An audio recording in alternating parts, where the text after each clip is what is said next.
আমরা আজকে খুবই শোকাহত।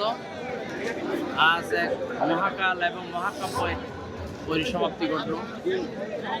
এই শোক কীভাবে সইব এটা একমাত্র আল্লাহ পাক ছাড়া কেউ জানে না। আমরা ওনার স্মৃতিকে ধরে রাখার জন্য আমরা চেষ্টা করব এবং আগামীতে এই আমাদের নেত্রীর যে স্মৃতিগুলো রেখে গেছেন আমরা যাতে এটা ধরে রাখতে পারি এবং ওনার একমাত্র সন্তান আগামী প্রধানমন্ত্রী, আগামী দেশনায়ক জনাব তারেক রহমানকে আমরা সর্বাত্মকভাবে সহযোগিতা করে আমরা এই পরিবারকে সাথে সম্পৃক্ত রাখার জন্য আমরা আপনার চেষ্টা করব ইনশাআল্লাহ। আবারও আমি আমার নেত্রীকে সারা জীবন স্মরণ রাখবো ইনশাআল্লাহ। ধন্যবাদ। আমরা শেষবারের মতো বিদায় দিতে এসেছি। তিনি রাজনৈতিকভাবে বাংলাদেশের সুদীর কঠিন দুঃসময়ে বাংলাদেশের গণতন্ত্র বলেন, নির্বাচন বলেন, লাঞ্ছিত, বঞ্চিত, নির্যাতিত, নিপীড়িত মানুষের পাশে সবসময় ছিলেন। 1981 সালের 30 মে শহীদ রাষ্ট্রপতি জিয়াউর রহমান যেদিন মৃত্যুবরণ করেছেন সেদিন তিনি কোনো এই দেশের রাজনীতিকে এসেছেন।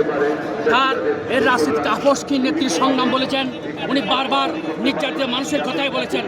বাংলাদেশের কঠিন ক্রান্তিকাল থেকে 111 সরকার আমল থেকে এদেশের ইসলাম বিদ্বেষী বলেন, বাংলাদেশের গণতন্ত্রের মুসলিম সম্মান উন্মান মানুষের কথা বলেন, নির্বাচনের কথা বলেন, গরিব মেহনতি মানুষের কথা বলেন।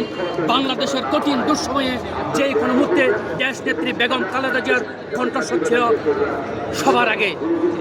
আপনি জানেন দেশ নেত্রী বেগম খালেদা জিয়া মৃত্যুর আগ পর্যন্ত যে সমস্ত আমাদের মধ্যে বাণী দিয়ে গেছে, আজকে সে কথাবার্তা সাধারণ জনগণের তিলে তিলে উপভোগ করতে পারছেন।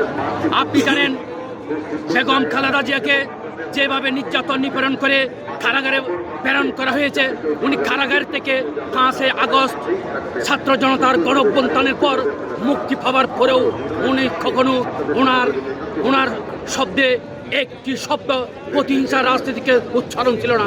তিনি বারবার গণতন্ত্রের কথা বলেছেন, তিনি বারবার এদেশের মানুষের কথা বলেছেন, তিনি বারবার বাংলাদেশের মানুষের দুর্ভিক্ষের কথা বলেছেন, তিনি বারবার ন্যায়পরায়ণের কথা বলেছেন, তিনি বাংলাদেশের যে কোনো কঠিন ক্রান্তিকালে দুঃসময়ে বাংলাদেশের পাশের মানুষের দাঁড়িয়েছেন।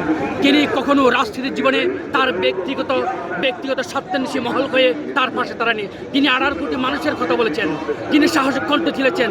আজকে তার বিদায়ে সারা বাংলাদেশ কাঁপছে। শুধু বিএনপি নয়, এশিয়া মহাদেশের রাজনীতিকের আজকে বেগম খালেদা জিয়ার স্বর্ণ ইতিহাসে লেখা থাকবে। আমি মোহাম্মদ রফিকুল ইসলাম হৃদয়, আহ্বায়ক টেকনাফ উপজেলা তাঁতি দল। যখন আমি শুনেছি মাদার অব ডেমোক্রেসি, আপোষহীন জননেত্রী বেগম খালেদা জিয়া আর আমাদের মাঝে নেই, তখন আমার বুকটা ফেটে যাচ্ছে। আমার অনুভূতি আমি হয়তো আমার মুখ দিয়ে বলে হয়তো প্রকাশ করতে পারবো না। উনি এমন নেত্রীকে আমরা হারিয়েছি যে নেত্রী ছিল এই দেশের জন্য, আন্দোলনের জন্য, এদেশের মানুষের জন্য, এই দেশের সার্বভৌমত্বের জন্য আপোষহীন, যিনি নিজের সন্তানদের মৃত্যুর সময়ও কারোর সাথে কখনো আপোষ করেন নাই। জি, আসলে নেত্রীকে এই মুহূর্তে হারিয়ে দলের যে প্রভাব পড়েছে সেটি আসলে কিভাবে পূরণ হবে? নেত্রীকে হারিয়ে আমার মনে হচ্ছে নেত্রীকে হারিয়ে আমরা যে অপূরণীয় আমাদের ক্ষতি হয়েছে জাতীয়তাবাদী দলের, তা কখনো পূরণ হবার নয়। ওনাকে হারিয়ে আমরা সত্যি বাকরুদ্ধ হয়ে গেছি। যা ক্ষতি হয়েছে তা কখনো পূরণ হবার নয়। আগামী 100 বছর পরেও ওনার মতো আপোষহীন, ওনার মতো জনদরদি, ওনার মতো দেশপ্রেমী আর আমরা পাবো কিনা জানি না। আপনি কখন রওনা দিয়ে আসছেন টেকনাফ থেকে? আমরা গতকাল সন্ধ্যা 6টা থেকে গাড়ি নিয়ে শুধু টেকনাফ থেকে রওনা দিয়ে আমরা আজকে এই এভিনিউতে চলে আসছি। জি, আপনারা কতজন আসছেন জানা যায়? আমরা এক গাড়িতে ছিলাম 7 জন।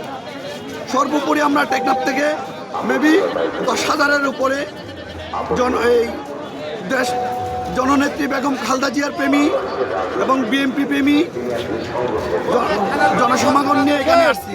শুধু বিএনপি নয়, দল বল নির্বিশেষে সকল শ্রেণীর, সকল পেশার, সকল মানুষ আজকে ওনার জানাজা অংশগ্রহণ করার জন্য এসেছে। কারণ তিনি শুধু বিএনপির নেত্রী ছিলেন না, তিনি শুধু জাতীয়তাবাদী প্রেমী ছিলেন না, তিনি ছিলেন খেটে খাওয়া 18 কোটি মানুষের প্রেমী, এই দেশের আপোষহীন নেত্রী। আমরা রাঙ্গুনিয়া 27 জনাব প্রমুখ কাদের চৌধুরীর এলাকা থেকে আসলাম। আমরা রাঙ্গুনিয়া থেকে আসলাম। আজকে আসলে আমাদের দেশমাতা দেশনেত্রী বেগম খালেদা জিয়ার জানাজায় অংশগ্রহণ করার জন্য সেই দূর দূরান্ত থেকে আমরা চলে আসলাম ইনশাল্লাহ ঢাকায়। এবং আজকে আমরা অনেক ভারাক্রান্ত মন নিয়ে আমরা রাঙ্গুনিয়া চট্টগ্রাম থেকে ঢাকার উদ্দেশ্যে আসলাম। আমাদের মনটা আসলে ভেঙে গেল এই শহরে